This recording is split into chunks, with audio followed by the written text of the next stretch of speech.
Den gracias a Dios en toda ocasión. Esto es lo que Dios quiere de todos ustedes en Cristo Jesús.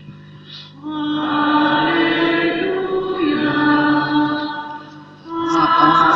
Aleluya. Aleluya. El Señor esté con ustedes. Evangelio de nuestro Señor Jesucristo según San Lucas. Mientras se dirigía a Jerusalén, Jesús pasaba a través de Samaria y Galilea. Al entrar en un poblado le salieron al encuentro 10 leprosos, que se detuvieron a distancia y empezaron a gritarle: Jesús, Maestro, ten compasión de nosotros. Al verlos, Jesús les dijo: vayan a presentarse a los sacerdotes. Y en el camino quedaron purificados. Uno de ellos, al comprobar que estaba sanado, volvió atrás, alabando a Dios en voz alta, y se arrojó a los pies de Jesús con el rostro en tierra, dándole gracias. Y él era un samaritano. Jesús le dijo entonces: ¿cómo no quedaron purificados los 10? ¿Los otros 9 dónde están? ¿Ninguno volvió a dar gracias a Dios sino este extranjero? Y agregó: levántate y vete, tu fe te ha salvado. Es palabra del Señor.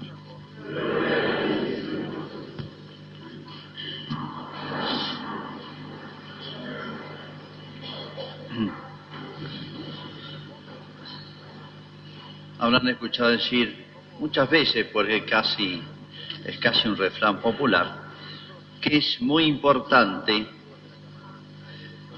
decir a veces o muchas veces no sé, gracias y por favor. Lo repiten siempre en los actos escolares, esto para educar a los niños. Y es una verdad muy cierta, muy simple, muy del sentido común, pero que a veces no suena lindo, pero después en su aplicación general fallamos. Me voy a explicar un poquito más. Si ustedes observan este párrafo que se van seleccionando los domingos, se selecciona algún episodio que tenga unidad. El tema central, que siempre coincide con la primera lectura, ustedes habrán observado, la primera lectura siempre se complementa, hace referencia al Evangelio, no la segunda, la primera. Bueno, cuenta otra curación milagrosa de la lepra. Acá lo que se destaca, si yo les preguntara, en el episodio de la curación milagrosa de los 10 leprosos, es que uno volvió a dar gracias. O sea, reconoció el regalo que le había hecho Jesús, se sentía en deuda y fue a pagar esa deuda. ¿Cómo? Con un gesto humano, un pequeño gesto que, más allá de lo físico, dice que se postró y todo, era el reconocimiento del corazón, darle gracias a Jesús. Y se ve que hizo bien, sin duda, porque Jesús lo elogió. Incluso marcó la diferencia.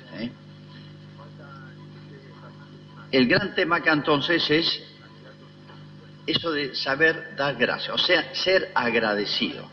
O a veces, como decimos, mira, este favor no tengo cómo pagártelo. Y es verdad que es así. Hay regalos, por así decir, que otros nos hacen que no tenemos cómo pagárselo, porque no es cuestión de dinero. Hay cosas que no tienen precio. Pero bueno, el ser agradecido no es simplemente una cuestión psicológica. Hay personas que son muy agradecidas, hay personas que no te dan ni gracias. Me pasó una vez, llevé como 200 kilómetros una familia del norte argentino, se bajó y me saludaron. Y uno dice, se quedó medio mal uno. Está bien, a lo mejor era por corto, pero es un gesto decir, bueno, muchísimas gracias. Es como una deuda. Y sí, el ser agradecido es una virtud. Y cuando digo una virtud, es algo que tiene su vida propia, su desarrollo propio, o su atrofia propia, o su pecado propio. es ser desagradecido, no reconocido. Y peor, y lo he escuchado muchas veces, no solamente hay que agradecer, sino que hay personas que las cosas buenas que han hecho por ellas las reputan por malas. Y uno ha escuchado a veces a los hijos reprocharle a los padres esfuerzos que ellos han hecho, pero reprochárselos como si les pesara eso. Como diciendo, me hiciste mal, lo que los padres, bien o mal, pero lo han hecho con la mejor intención. Siempre en la tradición cristiana se consideró el ser agradecido como una obligación. No es simplemente una cuestión de temperamento, personas más simpáticas, más dadas, una cuestión... No, es una obligación moral, está dentro del orden moral, pero es una virtud que puede estar o faltar, o desarrollarse la contraria, ser desagradecido. Y forma parte de un conjunto que se llama la justicia.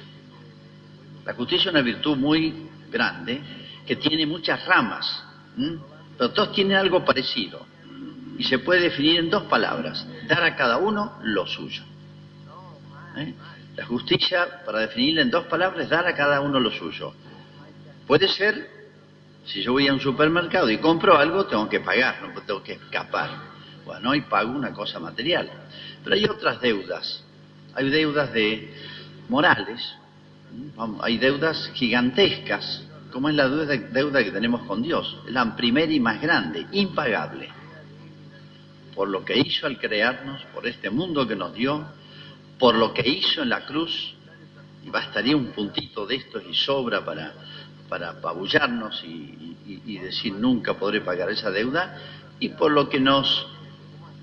el esfuerzo que hace cotidianamente, digamos, Dios, para llevarnos al cielo. Miren si no es deuda infinita. Hay deudas con los padres, impagable también, en otro orden, más chiquito. Hay una deuda con la patria. Esté quien esté en el gobierno, etcétera, pero yo le debo a este país, a mi tierra, en este país me crié, acá gocé del sol, de la tierra, del agua, comí, crecí, tuve mi familia, mis antepasados, recibí mi lengua, mi cultura, mi fe, mi bautismo. Todo eso se lo debo a mucha gente y a muchos, y eso que se llama mi patria, me engendró. Tengo una deuda muy poco reconocida, y no basta con cantar el himno y comer empanada el 25 de mayo, les aviso.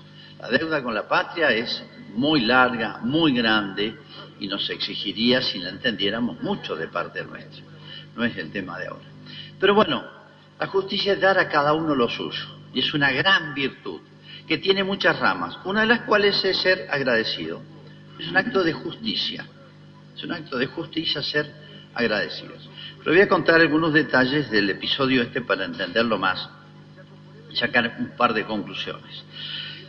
Dice, bueno, Jesús había resucitado a Lázaro, hacía poquito, y fue el gran milagro de Jesús, porque lo hizo a 3-4 kilómetros de Jerusalén, en medio de la fiesta de la Pascua, que empezaba a llegar hasta 1 millón de personas.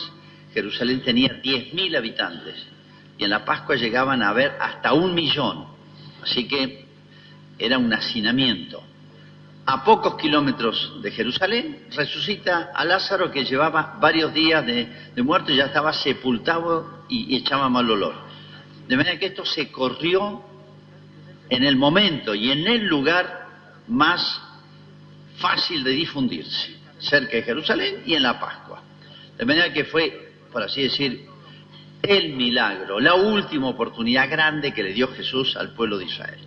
Después de eso se fue a dar unas vueltas, para distender las cosas, diría yo, se fue a dar una vuelta, bueno, y en un pueblito le salieron 10 leprosos.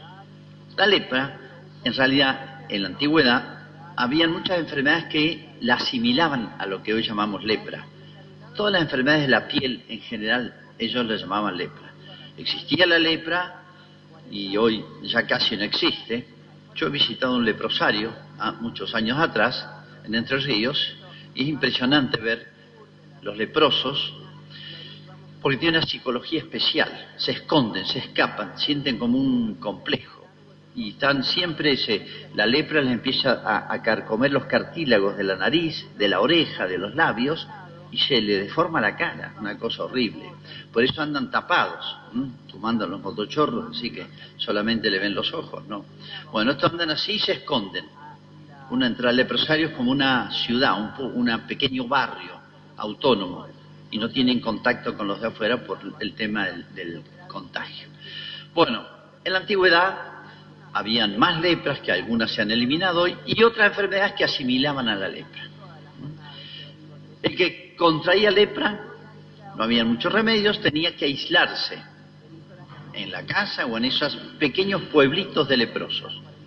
Podían ir a la ciudad, pero tenían que ir con una campanita tocándola para que nadie se le acerque. Y cuando se le acercaba a alguien, para avisarle, tenían que gritarle impuro, impuro, o leproso, leproso. Fíjense todos estos detalles, porque estos hombres lo ven a Jesús, y en vez de tocar la campanita y gritarle impuro, le rezan una mini oración hermosísima. Maestro, le dicen, Jesús, Maestro, ten compasión de nosotros, ten misericordia. Y otro detalle importante es que eran 10 leprosos, se ve que vivían juntitos, como era costumbre, pero había uno samaritano, Jesús lo llama extranjero, y era así.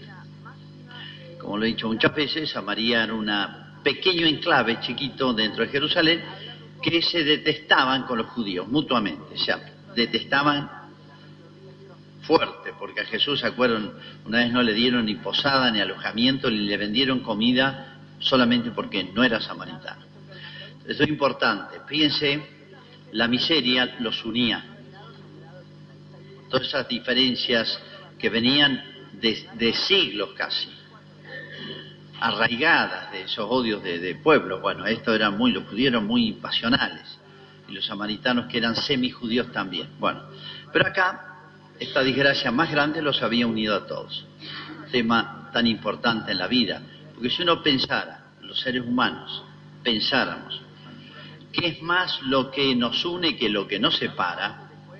Tendríamos más en cuenta a Dios, que es el fundamento de esta unión, porque pertenecemos a la misma raza humana y tenemos las mismas enfermedades. Esta lepra física, real que tenían estos hombres, es como una figura, un símbolo de la lepra del alma que tenemos todos. Y todos necesitamos decirle a Jesús, unirnos, más allá de nuestras diferencias, y gritarle a Jesús, Maestro, ten misericordia de nosotros. Si pensáramos profundamente los seres humanos, quiénes somos, en vez de envanecernos cada vez más con lo que el ser humano logra, los avances de la tecnología, etcétera, que nos están llenando de soberbia y orgullo y nos hacen olvidar a Dios o reemplazar a Dios, tendríamos que decir humildemente, sentirnos y vernos miserables, Señor Jesús, ten misericordia de nosotros. Fíjense el detalle, Jesús les dice, les hace una pruebita, vayan a los sacerdotes. Cuando un leproso se curaba, o la enfermedad que se pareciera a la lepra, lo que fuera, se curaba, se sanaba, tenían que ir a presentarse a los sacerdotes lo constataban que estaba curado, lo rociaban con agua bendita, había un pequeño rito y se podían incorporar, le dan con un certificado de salud, se podían incorporar al pueblo, a la ciudad. Por eso vayan a presentarse a los sacerdotes. Jesús los manda leprosos, enfermos. De manera que acá le está pidiendo un acto de confianza en Jesús. Y Jesús, para ellos, era confiable. A esta altura del partido han oído hablar 1000 veces, aunque sea de lejos, porque no se le han podido acercar a Jesús. Jesús siempre iba rodeado de gente, nunca estaba solo, ¿no? Estos pobres ni siquiera lo han podido tocar como la mujer aquella que lo tocó, de lejos. Pero bueno, en esto no interesan las distancias físicas. Han oído hablar, pues si no, no le hubieran hablado así.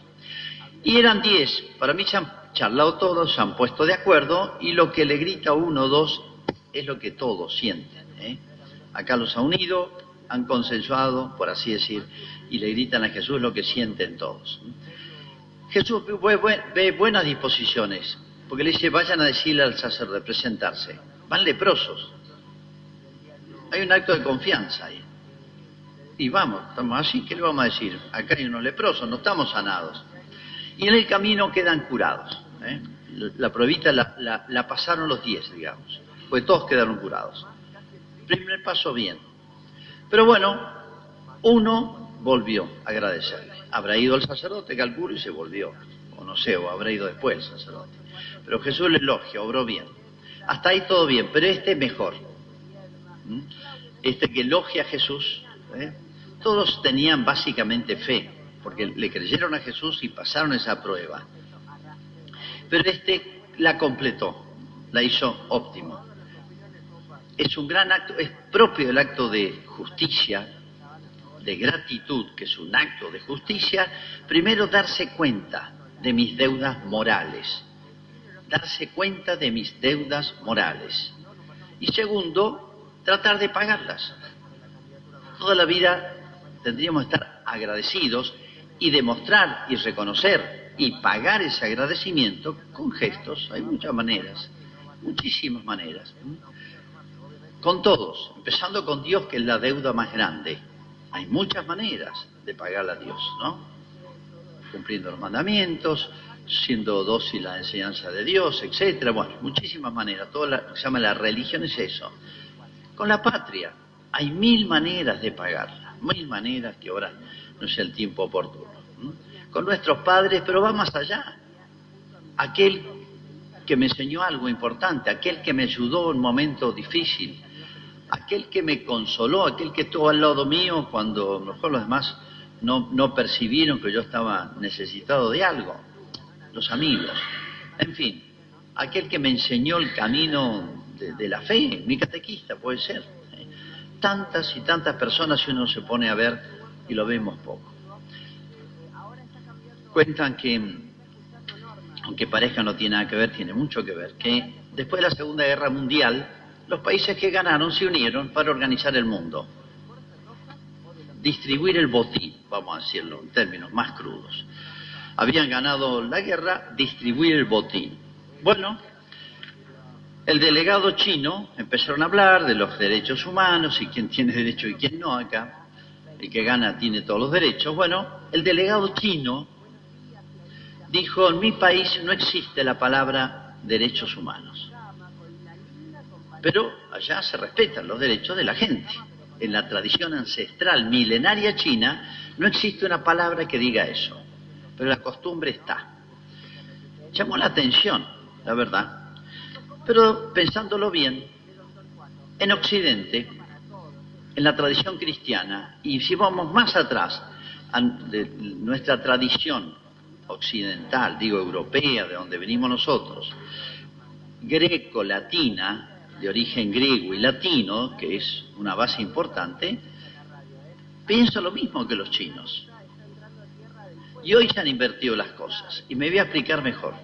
Cuando se habla de la justicia, que en el cristiano y los antiguos hablaban de la justicia, ¿qué significa la justicia? Cuando se habla de la justicia, se habla de lo que es darle a cada uno lo suyo. Es darle a cada uno lo suyo. Eso supone que el otro tiene derechos. Por ejemplo, Dios tiene derechos. Yo jamás he oído hablar, ni creo que las Naciones Unidas, ni todos los organismos internacionales y nacionales, jamás he visto la Declaración de los Derechos de Dios, ni de Cristo, ni de la Santísima Virgen, no existen. ¿Se han dado cuenta de eso? Hasta los animales tienen derechos. Dios, señores, no tiene derechos. Curioso, ¿no? Es una especie de anomalía gigantesca del mundo moderno. ¿Nadie se ha dado cuenta de eso? En la tradición griega y latina y cristiana de 2000 años, se habla de la justicia, sí. ¿Y qué es la justicia? Lo que yo debo hacer, las deudas que debo pagar, morales o de lo que sea. Entre otros, la gratitud. Y esto supone que el otro tiene derechos. Entonces, en otras palabras, en toda la tradición milenaria de Occidente, como en la China, existen mis deberes y los derechos de otros. Hoy se han invertido las cosas. Existen solamente mis derechos y los deberes de todo el mundo. Los que tengo y los que creo tener. Y ahí viene el problema. Se han invertido las cosas. Miren, un filósofo 500 años antes de Cristo, llamaba Sócrates, es como el padre de la filosofía, griego, 500 años antes de Cristo, decía: es más grave cometer una injusticia que padecer una injusticia. Es obvio eso, lo decía él. Es más grave cometer una injusticia, pero hago yo, es más grave para mí, que padecerla, que la culpa es de otro, la va a pagar el otro. Hoy es al revés, solo existen derechos, pero no del otro, míos. ¿Qué funda esto? Lo que se llama el egoísmo social, o sea, la disgregación de la sociedad. Y pongo un ejemplo muy reciente. Ayer fue el día llamado de la diversidad cultural. La fiesta la pone Irigoyen, que fue el último caudillo argentino. No tiene nada que ver Irigoyen con el radicalismo actual, aviso. Nada que ver, es casi diría lo contrario.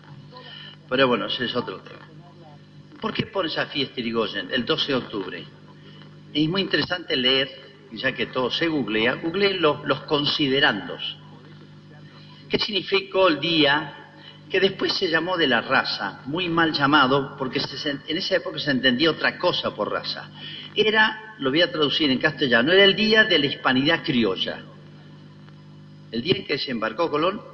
¿Qué significa la hispanidad criolla? América, que fue evangelizada y civilizada por la cultura española, que era muy diversa, era muy diverso un catalán, de un vasco, de un sevillano, eran como países distintos. Acá sembraron la fe, la cultura y la civilización. Por eso América es una. Y uno va a México, va a Cuba, va a Venezuela y se encuentra casi como en su casa, no solo por la lengua. Bueno, esta unidad americana, el vínculo no era España, era Cristo. El vínculo último nuestro era Cristo. Porque fíjense si hay diferencia de razas en América. Y después con los inmigrantes, no solamente los españoles, los inmigrantes, en América hay de todo, pero tenía cierta unidad, que la hemos perdido ya hace décadas o siglos. Esa unidad la daba Cristo. Porque según dice San Pablo, y es muy obvio lo que dice, en Cristo no hay griego ni judío, ni esclavo ni libre, ni varón ni mujer, todos somos uno en Cristo Jesús. En otras palabras, por encima de las diferencias abismales que habían de las tribus americanas, habían diferencias y conflictos abismales. Estaban todos peleados con todos a muerte. Habían diferencias culturales enormes. Sin embargo, América se unió. Después de 200 años, nos sentimos hermanos. Somos parecidos. Tenemos mucho en común. Y eso fue la fe. Por eso esa fiesta, la raza, la palabra confunde, porque se empezó a festejar como una cosa étnica. Y en toda la fiestita de la escuela, uno se disfrazaba de negrita y bailaba el candón, después otro se disfrazaba de gringo, de italiano, otro se disfrazaba de español, otro de rusito, y bailaban y... No tiene nada que ver con eso. La fiesta en su origen era celebrar que gracias a la cultura cristiana que trajo España, la podría haber traído Francia o Alemania, América, gracias a Cristo, se unió. No solamente se unió, sino que tuvo su forma propia, yo diría criolla, hispano-criolla, cristiana, donde se unió blancos, negros, indios, mestizos, todos. ¿Por qué traigo esto a colación? Ese fue el origen de la fiesta y fue una genial idea de Irigoyen, que tiene su contexto muy importante. Hoy le cambiaron de nombre, se llama el Día de la Diversidad Cultural. O sea, exactamente lo contrario de lo que se intentó. Hoy se agudizan los conflictos. Se agudizan los conflictos de los pueblos originarios, que es el tema del momento, pero después podrían ser los inmigrantes. ¿Qué hacen los italianos acá? ¿Qué vienen a hacer los rusos? ¿Qué vienen a hacer los alemanes? ¿Qué vienen a hacer los libaneses? Podríamos hacer los conflictos con otros pueblos. Bueno, diversidad cultural. Fíjense, el 12 de octubre en su origen era destaquemos y agradezcamos la unidad que tiene América, siempre por lograr, siempre imperfecta, siempre lleno de conflictos, pero estaba el fundamento de la unidad. Y en la declaración de Irigoyen está marcado eso. Lo que nos une es la fe, Cristo y la cultura cristiana. Hoy se insiste en la diversidad, en los conflictos. Hoy, en La Plata, como saben, están reunidas no sé cuántas mujeres autoconvocadas en su 34ª reunión. La prensa se hace la tonta cada vez que, porque si ustedes saben que estas fiestas terminan siempre agrediendo la catedral, destruyéndola si pueden, ahora las protege la policía, llenando la ciudad de carteles y insultos y agresiones, y si pueden la prenderían fuego. Los lemas son terribles. Hoy el feminismo, muerte al macho. ¿Qué significa eso? ¿Qué quiso Dios cuando hizo el varón y la mujer? Ya no son dos, sino que son uno solo. ¿Qué significa muerte al macho? Estos son los lemas. Fíjense los lemas que dicen. La prensa se hace la tonta con todas estas ideologías. Y dice, este año vamos a incorporar, venimos haciendo años atrás, vamos a incorporar todos los grupos LGTB, o sea, los gays, masculino, femenino, trans, etcétera, y las cuestiones indigenistas, o sea, todo lo que siembra conflicto en la sociedad, lo vamos ahí a alimentar, subsidiado por las provincias y por la nación, subsidiado. Y terminan siempre una marcha contra la Iglesia porque es la gran enemiga, es Cristo. La prensa, repito, se hace la tonta de esto.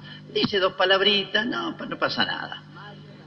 Otros conflictos chiquititos los agrandan. Este que es enorme, calculan que se van a juntar hoy 200.000 personas. Con estos lemas, con estos cantos, y me da vergüenza explicar lo que hacen frente a la catedral. Se desnudan y tiran excrementos contra los que están defendiendo la Iglesia. Nadie los agrede.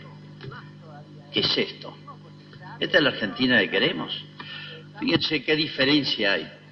Traje a colación la fiesta del 12 de octubre como cambió de nombre, pero esto significa que estamos en otra Argentina. Nada que ver con la Argentina de 100 años atrás. Esta Argentina va a la muerte.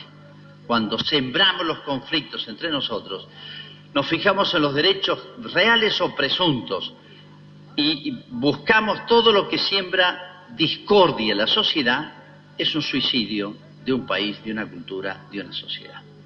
Bueno, este pequeño episodio que Jesús elogia, este hombre que cumple y paga esa deuda hermosa, eso revela una grandeza y nobleza de corazón.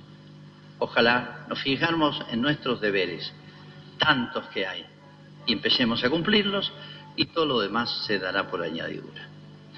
Hagamos nuestra profesión de fe. Empezamos el credo corto.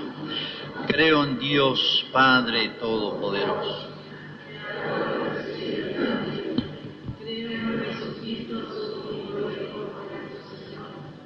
Fue concebido por obra y gracia. Nació de Santa María Virgen. Padeció bajo el poder de Poncio Pilato. Fue crucificado, muerto y sepultado. Descendió a los infiernos y resucitó.